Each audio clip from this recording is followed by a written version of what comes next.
This House will be in order as we are about to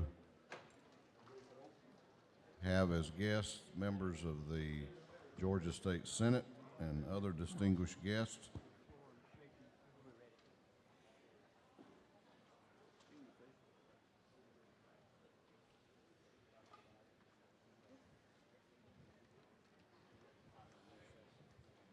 Ready?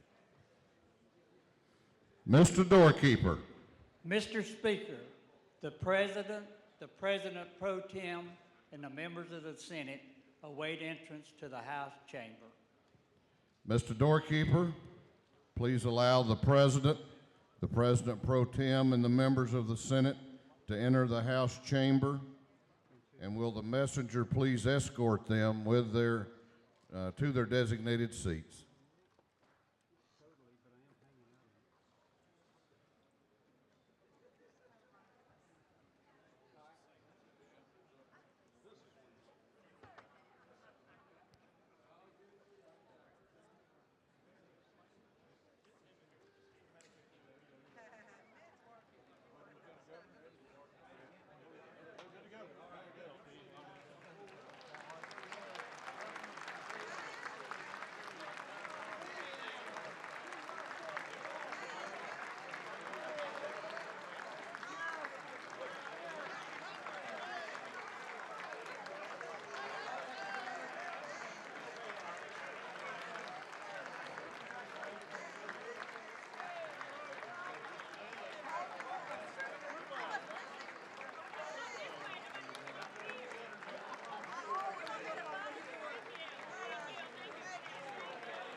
Joint session will be in order.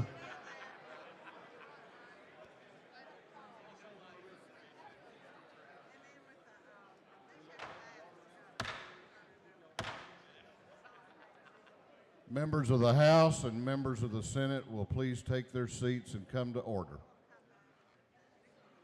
Please take seats and come to order. I know everybody's glad to see each other.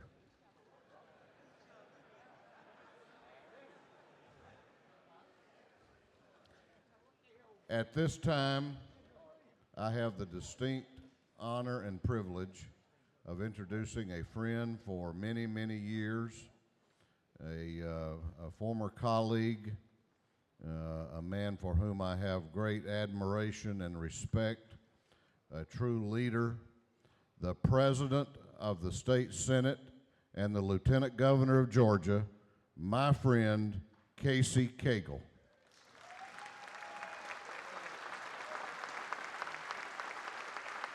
Thank you all.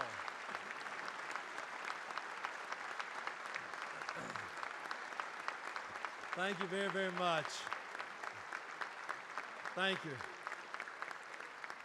Thank you very much. It's, I know that the justices are ready to come in, so Mr. Sergeant at Arms.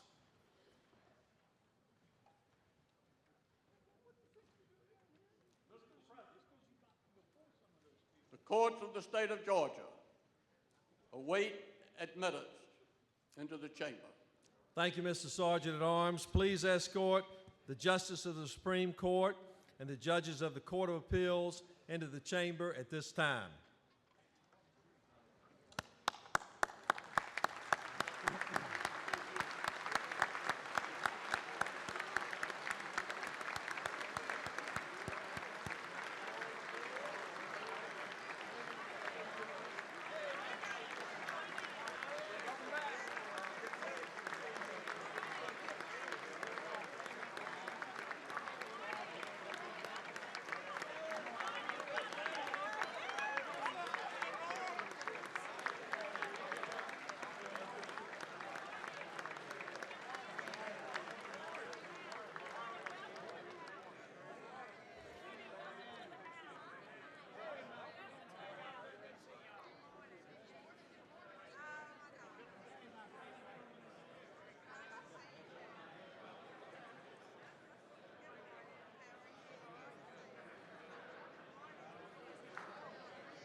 Members of the General Assembly, the joint session will come to order.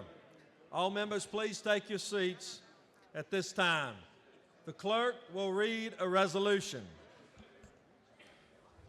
House Resolution 8 by Representative Ralston the 7th. Resolution calling a joint session of the House of Representatives and Senate for the purpose of hearing a message from the Governor and inviting the Justice of the Supreme Court, judges of the Court of Appeals to be present at the joint session. Be it resolved by the General Assembly of Georgia that His Excellency Governor Nathan Deal is hereby invited to address the joint session of the House of Representatives and Senate at 11 o'clock a.m. on Thursday, January 17th, 2013, in the Hall of the House of Representatives. Be it further resolved that a committee of 14, 7 from the House to be named by the Speaker, 7 from the Senate to be named by the President of the Senate, be appointed to escort His Excellency, the Governor, to the Hall of House of Representatives. Be it further resolved that the Justices of the Supreme Court, the Judges of the Court of Appeals are hereby extended an invitation to be present at this joint address.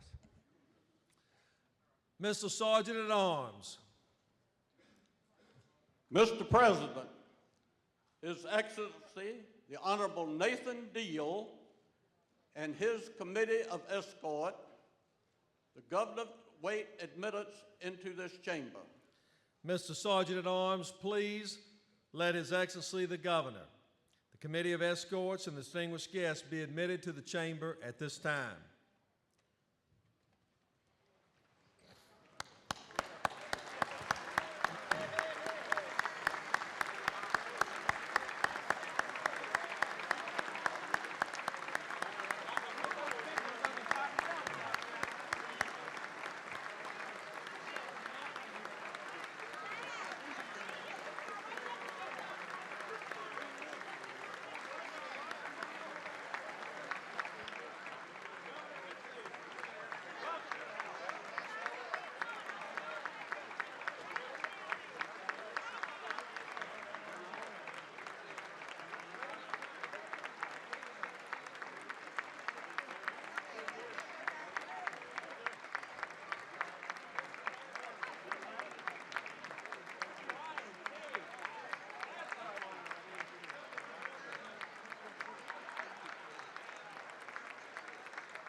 It's my honor now to recognize some very special guests in the gallery. First of all, we have a lady who is not only a career educator, but a person who has given of her time mentoring and reading to students all across this great state.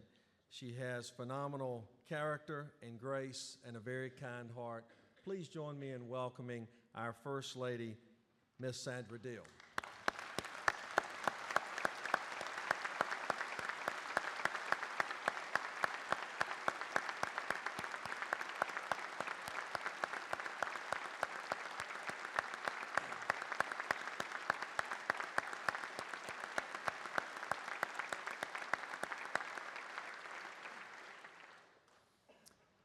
Would also like for you to join me in welcoming the love of my life, the First Lady of the Senate, Miss Nita Cagle.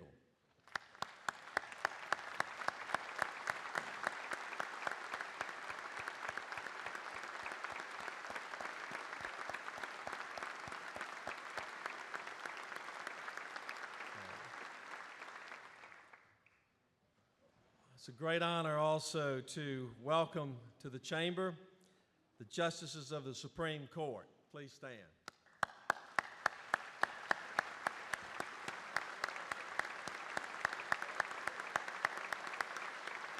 And also the judges of the Court of Appeals as well.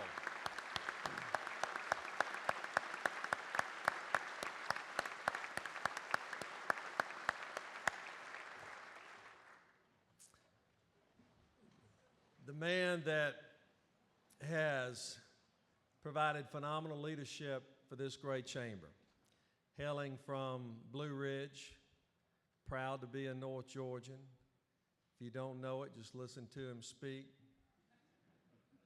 From time to time, only people like me and the governor can understand him.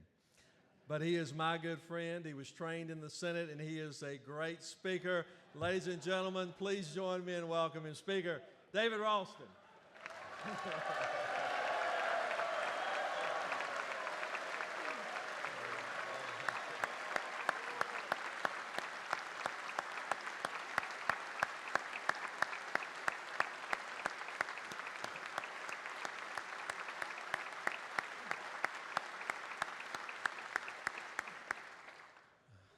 I was going to bring him a visor today, but I chose not to.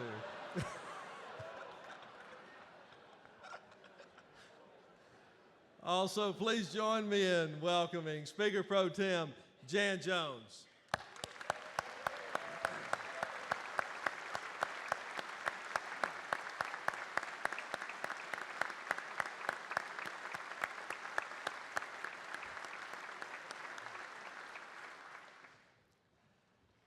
I'm also honored to recognize newly elected President Pro Tem from Gwinnett County, David Schaefer.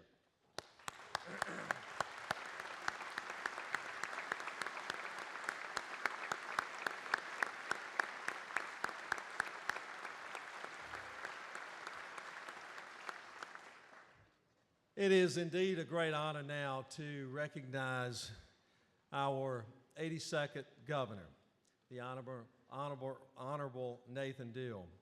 Since 2011, he has led our state with a servant's heart and bold vision for the future, focused on economic development and the private sector job creation.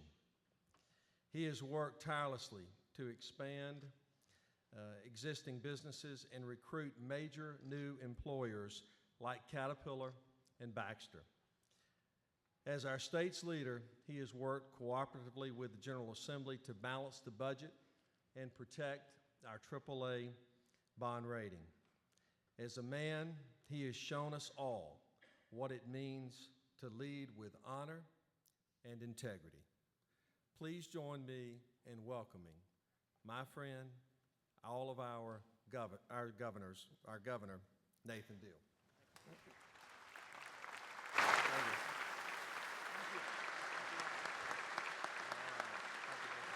Thank you. Thank you.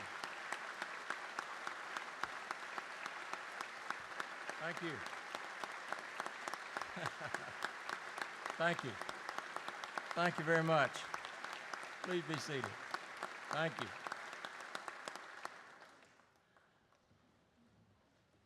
Lieutenant Governor Cagle, Speaker Ralston, President Pro Tem Schaefer, Speaker Pro Tem Jones, members of the General Assembly, members of the judiciary, my fellow Georgians.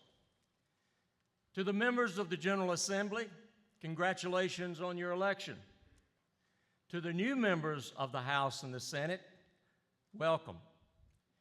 You are now a part of one of the greatest and most successful experiments in the history of mankind, the process of self-governance, whereby the people entrust to us the responsibility of preserving their freedoms. We do so if we confine our actions to those things that our constituents cannot do for themselves. Our Constitution defines some things that we shall do and some things that we shall not do. Between these goalposts of shall and shall not lies the field on which we play. It is not a field of dreams, but a field of law. Like spectators in the stands of a great stadium, a cacophony of voices will tell you what play to run and will agree or disagree with your performance. Just remember, we are all on the same team with you, and we share a common purpose: to make Georgia the best place to work, to play, to get an education, and to raise a family. Last year, I told you that I had a goal: to fulfill the truest purposes of government, the ones for which Georgians need their government the most, and then get out of the way so that they can live their lives in freedom as they see fit. So far, I believe we've done that pretty well.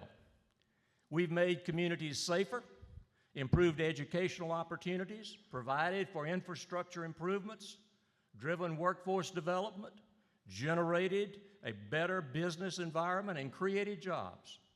Together, we have implemented innovative tax reform that incentivizes business growth. We've passed smart on crime criminal justice reform, and we've saved hope. This year, I challenge you to join me as we go forward with a focus on progress. While times have been tough and we've had to make difficult choices, I will not lead our state with a doomsday mindset, reacting erratically and hastily based on fear or ignorance. Instead, we will move forward with confidence, focusing on the proven foundations of a growing Georgia, those that keep us steady in times of uncertainty, but also during times of prosperity. Foremost among these are public safety, education, healthcare, and economic development. Just as Georgia is too big and too important to fall prey to doomsayers' pessimism, it is also too big and too important to be divided by race, geography, or ideology. This year, let's concentrate on the things on which we can all agree, the foundations that improve the lives of our citizens and undergird the bright horizons of tomorrow.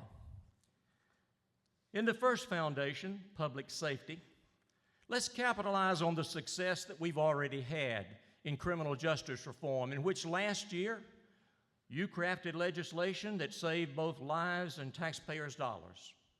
Through increased use of accountability courts, that's DUI, drug courts, mental health courts, and veterans courts, along with other measures, this state is going to avoid the need to add 5,000 prison beds over the next 5 years and save our taxpayers at least $264 million.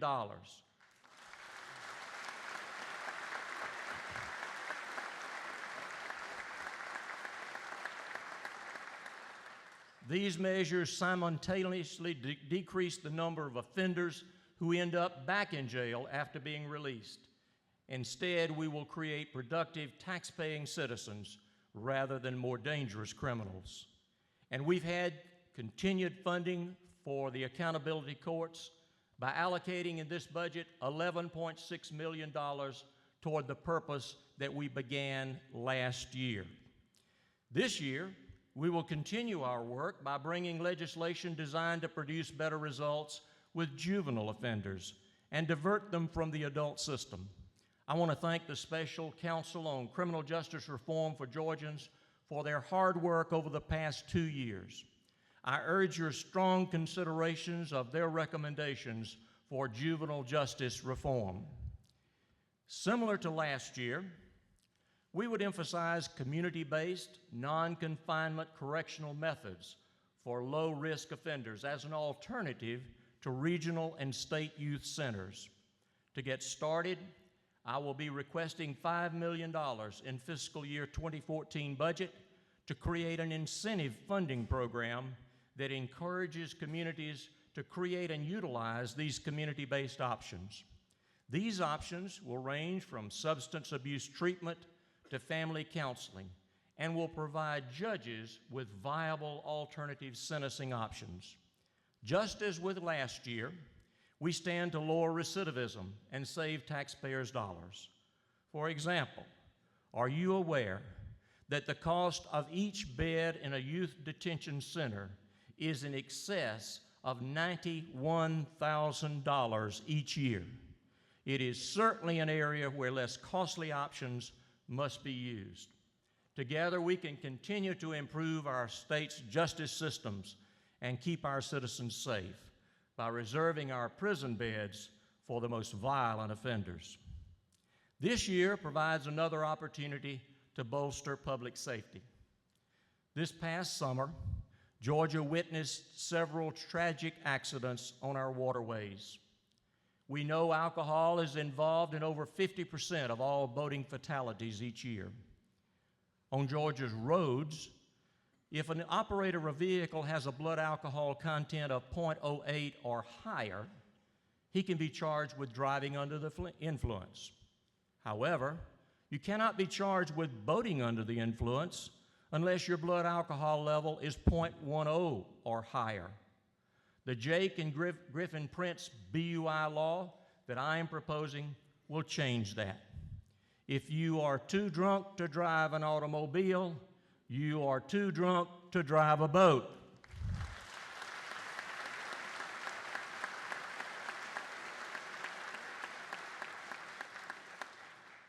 I will also propose through the Kyle Glover boat education law that you place age limits and educational requirements on young operators of boats and personal watercraft, and that children who are 13 or younger must wear a life jacket while riding an open boat that is moving. Another foundation block for growing a more prosperous Georgia is education. Since we are talking about foundations, let's talk about our earliest learners who build upon what they learn today for the rest of their lives. We have an outstanding pre-K program that has been nationally recognized. This past year, the National Institute for Early Education Research awarded Georgia its first 10 out of 10 in measures of quality. We were one of only 5 states to receive such a designation. In the budget for fiscal year 2014, I have added 10 days to the pre-K school year, thereby restoring it to a full 180 days and increasing the salaries of those deserving teachers.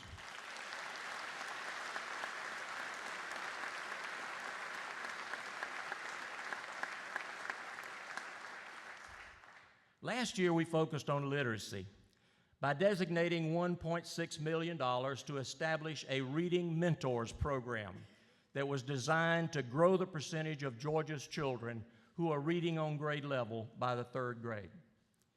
Early indicators are proving it to be a good investment. We must not let our children fall behind, for that is a path toward remediation and delayed success. As such, I have included $1.6 million in this year's budget to continue the Reading Mentor program. While most state agencies have seen their budgets for the remainder of this fiscal year and for fiscal year 2014 reduced by an average of 3%, K through 12 education was not subject to these reductions. In fact, the budget will give $156 million in additional funding for enrollment growth in K through 12 in fiscal year 2013. For next year, there will be $147 million for enrollment growth and salary increases for teachers based on training and experience. There is also an additional $41 million to fully fund the revised equalization formulas that you adopted here last year. We must continue to make K through 12 education a top priority because Georgia recently ranked 45th out of the 47 states that reported graduation rates under the cohort method. This is unacceptable. We can do better. We will do better.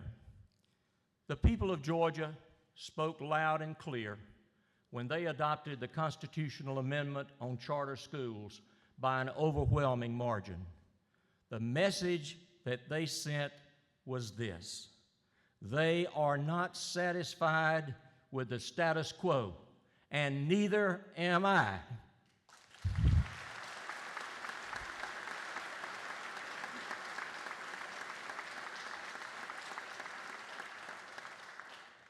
We've been funding public education under the Quality Basic Education Act, QBE. This is a 1985 formula that does not meet the needs of a 21st century classroom. While adjustments have been made as recently as last year, more needs to be done. As we finalize the pilot projects and the reforms being produced by our Race to the Top initiative, I look forward to modernizing the way we spend taxpayers' dollars so that we can produce more positive results in our public schools. Public distrust emanates from poor graduation rates, excessive remediation expenses, and substandard test scores. Dedicated educators deserve to have this stigma removed. If we don't do that, we will discourage the bright college students who want to be teachers from choosing that profession. And quite honestly, we cannot afford that loss. Georgia has had too many school boards placed under the sanctions of potential loss of accreditation. While this is a very serious matter, it is somewhat ironic that the loss of accreditation can only be based on governance issues and not on substandard academic progress. Unless this is addressed by this state legislature, we will continue to have thousands of Georgia's children trapped in underperforming schools through no fault of their own. I look forward to working with you to solve this problem. In education, as in most areas of life, poor outcomes are most often not the result of lack of money, but lack of vision and leadership. One of the primary reasons for getting an education, of course, is to get a job. To the parents of children who contemplate dropping out of school, you should remind them that they are condemning themselves to the lowest rung on the employment ladder. And you should prepare for them to continue to live at home, because the jobs that are going to be available to them are going to be few indeed. Since employment is a primary goal of education, I want to commend the Chancellor of our university system and the Commissioner of our technical college system for evaluating and refocusing their programs to to give priority to those educational paths that have a proven record of employability. It is indeed a tragedy when a young person works hard, accumulates debt for student loans, and then graduates with a diploma in a field where there are no jobs.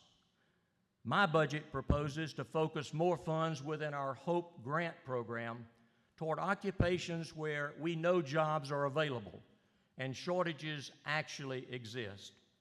Currently, there are several thousand jobs available for individuals with a commercial driver's license.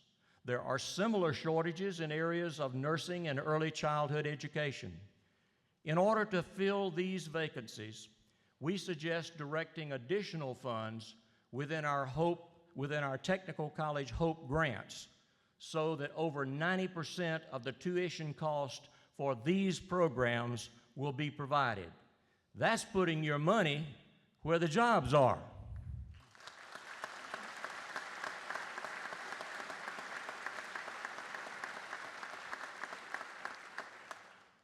Two years ago, we worked together to save our HOPE Scholarship program. As a result, it remains one of the most generous state-run scholarship programs in the nation. It is also keeping our best and our brightest students in Georgia. In fiscal year 2011, more than 97% of entering in-state freshmen at both the University of Georgia and Georgia Tech received the HOPE Scholarship. Today, I'm happy to say that my budget will increase the HOPE Scholarship by 3% over last year, bringing the total funds going to HOPE in fiscal year 2014 to nearly $600 million.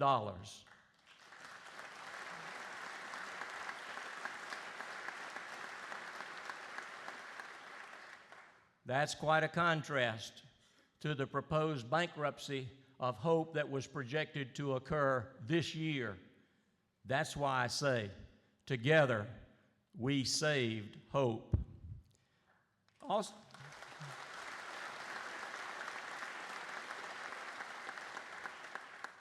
Also, in keeping with our emphasis on results-based funding, I would like to thank the Higher Education Funding Commission for its hard work over the past year to provide us with a solid recommendation that will be the starting point for change from an enrollment-based funding to outcomes-based funding in our university and technical colleges.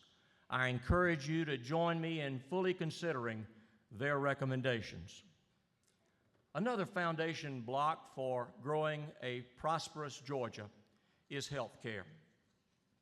I want to thank the Commissioner of Agriculture and the Commissioner of the Department of Public Health for their efforts to keep our citizens healthy and thereby minimize the need for expensive health care. Commissioner Black has launched the Georgia Grown program, in which he is promoting agricultural products grown in our state. He's working with local farmers and school dietitians to increase the consumption of fresh fruits and vegetables by our school children. Commissioner Fitzgerald is one of the individuals leading the Georgia SHAPE program, which is educating and encouraging children regarding the importance of exercise. Both of these efforts will keep young people healthier and will reduce the scourge of obesity that abounds in our state. As a result of a downturned economy and the provisions of federal legislation known as Obamacare, we are seeing a growth in our Medicaid rolls. As you know, I have elected not to expand our eligibility limits for Medicaid. At the State Chamber of Commerce Eggs and Issues breakfast yesterday, I elaborated upon the reasons for that decision. I did not judge it prudent to expand the eligible population of an entitlement program by 620,000 new enrollees, since our state is already spending approximately $2.5 billion in taxpayer funds annually. But even without expanding the eligible population base, we expect our Medicaid rolls to grow by an additional 100,000 individuals. This new population of Medicaid recipients, along with other mandates of Obamacare, such as the extension of time between the review of eligibility, will raise our Medicaid costs by nearly $1.7 billion over the next 10 years. For fiscal year 2014, I am requesting that you authorize the Board of Community Health to apply a provider fee for hospitals, just as they currently do for nursing homes. Unless this is done, there will be a revenue shortfall to support the Medicaid program of nearly $700 million. Since we cannot adjust benefits, the reduction in reimbursements to hospitals would be the only way to keep the program solvent. Those reductions would be approximately 20%, which would seriously jeopardize many of our state's hospitals.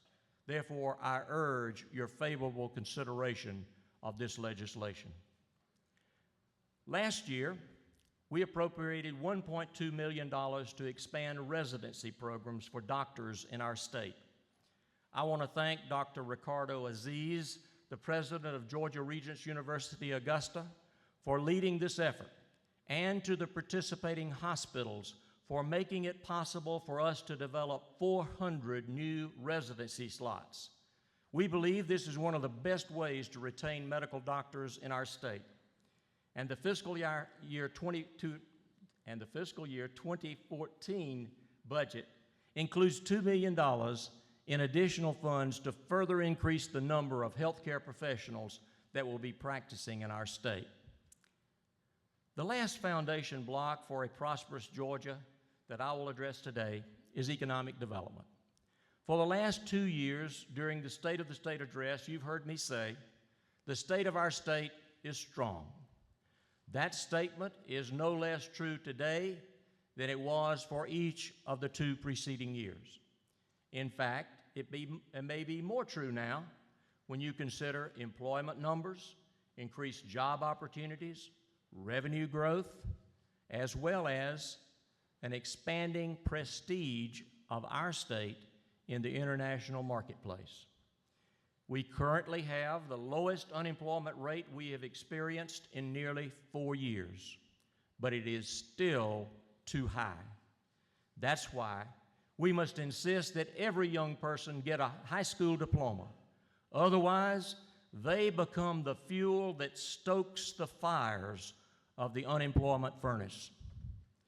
We're continuing to see promising job growth, and many of these jobs are paying substantially above the average wage in our state. Since I stood before you last year at this address, we have announced more than 10,000 jobs, and many of these are in the high-end employment scale. You see, more and more businesses are deciding to make Georgia their home.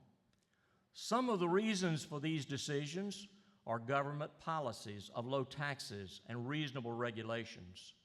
Together, we are showing the world that we are running state government the way it should be, in an efficient, common sense, and business-like manner. And they are taking note. We've spent taxpayer dollars wisely.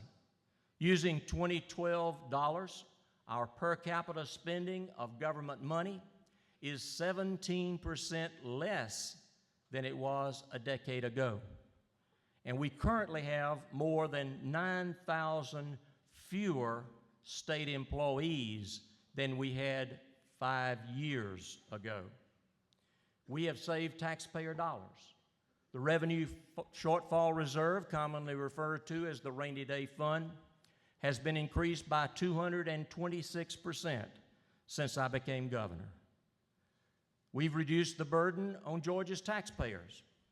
The Tax Foundation, in an article published last month, confirms that our state has decreased its state tax collections by per capita over the last decade, the most of any state in the nation.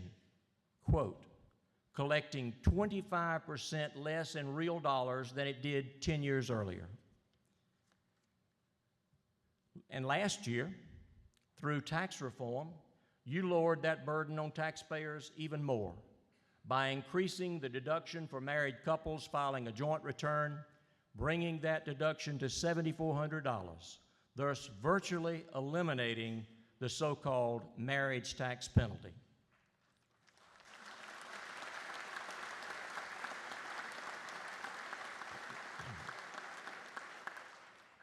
There's good reason to believe that our job base will continue to grow.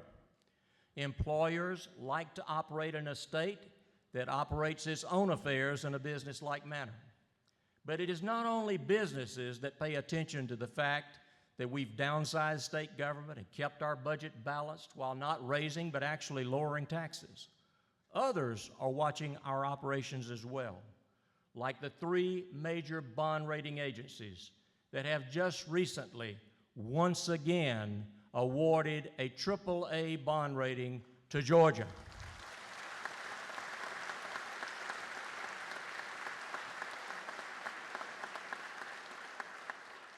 This comes at a time when some states and the federal government have experienced a downgrade in their ratings. Now, what this means is that it saves us taxpayers money by reducing the interest rate on our state bonds. The goal I have set for us is to make Georgia the #1 place in the country in which to do business. With Commissioner Kaminsky and his superb team at the Department of Economic Development, we are well on our way to achieving our goal. For 2 years in a row, we have been ranked in the top 5 for business climate by Site Selection magazine, and we ranked number 3 for doing business in 2012 by Area Development magazine. Our state is blessed to have the busiest airport in the world in Atlanta's Hartsfield-Jackson Airport. This provides us with rapid access to and from about 80% of the United States population within 2 hours. It is also one of the reasons that certain businesses are coming to our state. Another asset is the Port of Savannah, the fourth largest container port in the country and the second largest on the East Coast. As you know, we worked for many years to expand the Savannah Harbor and deepen the channel in order to allow the larger vessels that will soon be coming through the Panama Canal to dock in our state. We're very pleased that last fall, we succeeded in receiving a positive record of decision from the federal government. This is a major milestone on this project. My budget includes an additional $50 million in the bond package for a continuation of this project. This will bring our total state contribution to approximately $231 million. That is almost all of the state's contemplated share for this cost of this project. The rest of it is supposed to be paid by the federal government. While that is a sizable amount of money, we expect the benefits to be $5.50 for every dollar spent. Not a bad return on investment. I will conclude my remarks on a topic that does not require the recitation of statistics, but is one that is recognized in both the public and private domains as a cornerstone of success, and that is ethics. We can build the strongest foundations of frugality, efficiency, and competitiveness upon which our state government will rest. But if the citizens of Georgia don't trust us, it will all be in vain. For the vibrations of distrust will crack even the strongest foundations. There will always be those in the media and elsewhere who thrive on sowing the seeds of doubt and distrust, and who will never recant their innuendos and malicious accusations even when they are vanquished by truth. And while you will never silence those voices of discord, nor should you attempt to do so, you can bolster the confidence of the public that might be tempted to listen to them by simply establishing clear rules under which you and those who deal with you in your official capacity must operate. If there is to be an expansion of the Code of Ethical Conduct for members of the General Assembly, it should equally apply to all elected officials at the state and local levels.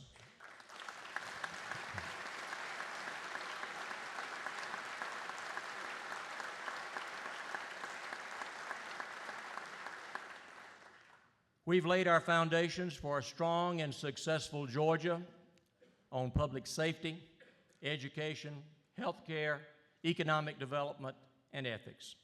I look forward to working with you as we move forward in this session, attempting to grow Georgia in these very crucial areas.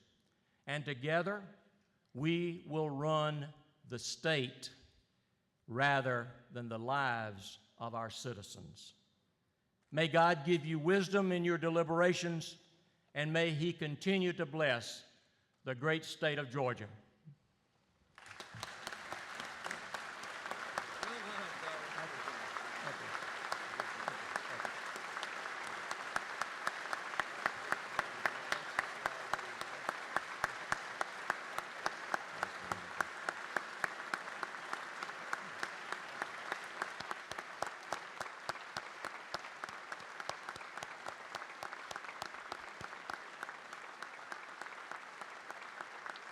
I would ask the Sergeant at Arms to escort the Governor and the distinguished guests from the chamber at this time.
I recognize the Senate President Pro Tem. Mr. President, I move that this joint session of the General Assembly be hereby dissolved. The question is on the adoption of the motion by the Senate President Pro Tem. All of those in favor will say aye. All those opposed, no. The ayes clearly have it. This joint session is hereby dissolved.